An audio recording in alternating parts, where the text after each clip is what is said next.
Good morning. This is Ken Long from Tortoise Capital.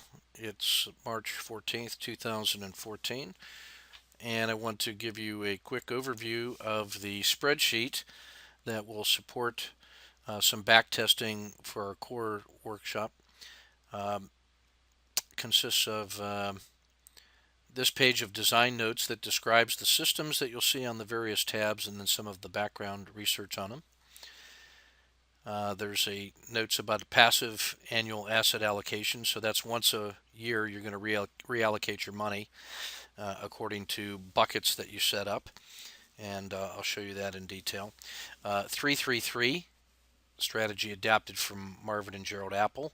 You're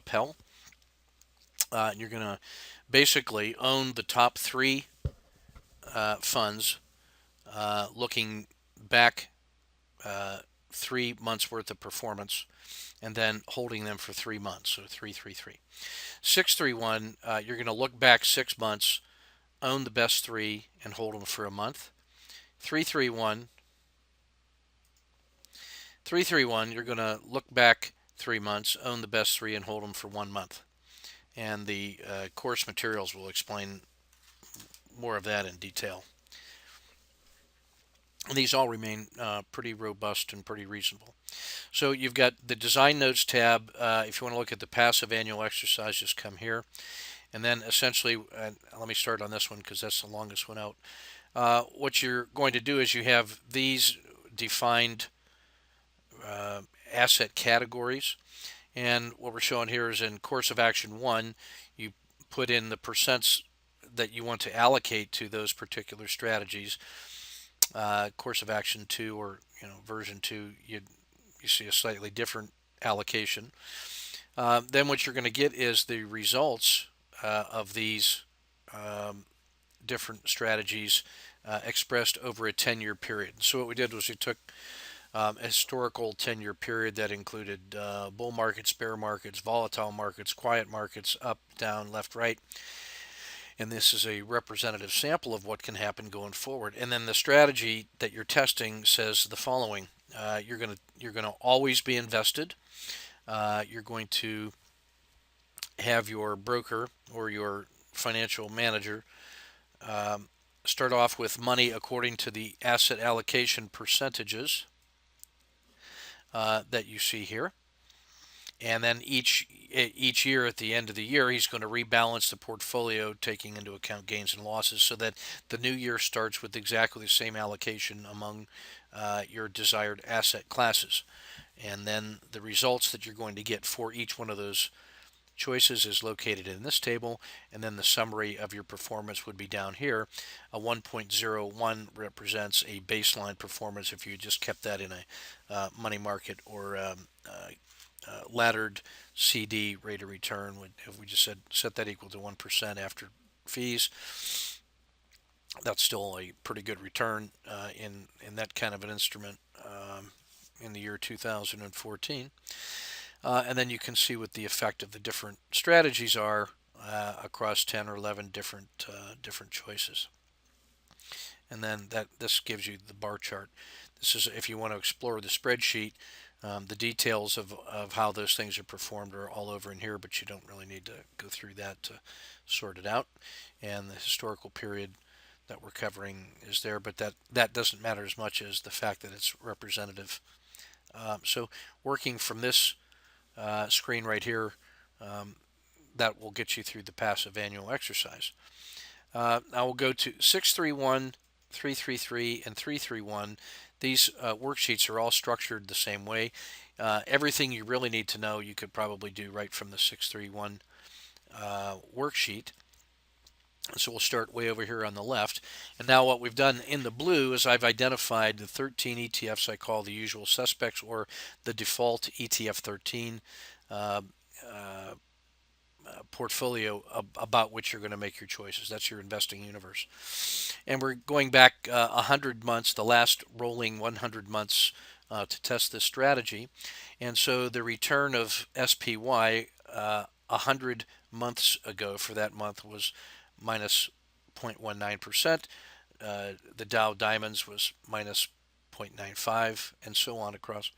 So in the strategy 631, you're looking back 6 months and you're taking the best performances of over the last 6 months and holding the best three. So what we're going to do is in this spreadsheet here is 2.69 represents the sum of the performances of the previous 6 months, and then that's all rolled here. So these are all the rolled up 6-month performances of each of those symbols. This section rank orders these ETFs by their 6-month performance, with number one being best. So EFA is number one. In fact, it had 15.2% return, and you can see that that's the best segment that there is. Now, this column or this section of the spreadsheet tells you which symbols to buy. Which of those should you buy? And that's based on the number of ETFs that you want to hold. And we're going to look at an input cell over here at CJ6. So CJ6 then says I want to own the top. In this case, it shows 12. So if I want to test the strategy, own the best three, I would type a 3 in, hit enter. And now when I come back over here, what we'll see is that the aggregate performances are still the same, the rank order is still the same, but now I'm only holding the top three. That's EFA, EEM, and EWA. And the performance that's the decision I make at the end of month minus 95, and then those three symbols, EFA, EEM, and EWA, returned minus 0.1, positive 0.22, and a minus 0.3. And so you can see that by choosing owning the top X number out of those 13, that drives all these choices here. Well, in the month ahead, then, when those three symbols earned that much, the system, as in an aggregate, earned a minus 0.05. S&P was up 0.26, and so the net was minus 0.31. And so then that test is then repeated all the way down through this column through the next 94 months. And what you get is that strategy is applied over the previous trailing 100 months. The S&P buy and hold gives you 63.98%, and this strategy gets you 95% for a net differential of 31 additional percentage points. So now if I come back up here to the top, in this strategy, you can see that now we're going to compare. We're going to see what the return percentages of holding S&P or your strategy X, looks like. So the return percentage, the amount of improvement of X over SPY is 31%. The best single month of performance for the X was 17.33. The best in the S&P was 10.92. The average month was 1.01 versus 0.68. The worst month was minus 18 versus minus 16.5. The standard deviation was 5.34 versus 4.66, and that allows us to compute the system quality number of that strategy. And then you'll notice that equates to the owning the top three equates to this column right here, because I just updated this table as of 3/14. So if you want to test out other strategies just by pushing this button, update 631, we'll run a macro that starts off, if I just own the top one, what do I get? In this case, it's 113.83, the top two, the top three, and so on, all the way out to the top 12. If you want to update it on any particular day, you open up the spreadsheet, XLQ, the Excel add-in that fetches all the price data for us, updates. When it's ready, it will turn green and ready to go. And you just push the update 631 button, and then you'll see the following. It's recomputing all of the column numbers, and now we have this all updated. Now, this same structure is going to apply to the 333 and the 331. So we're just going to go straight over there. And on each page, you can come to this side where you'll see the results table.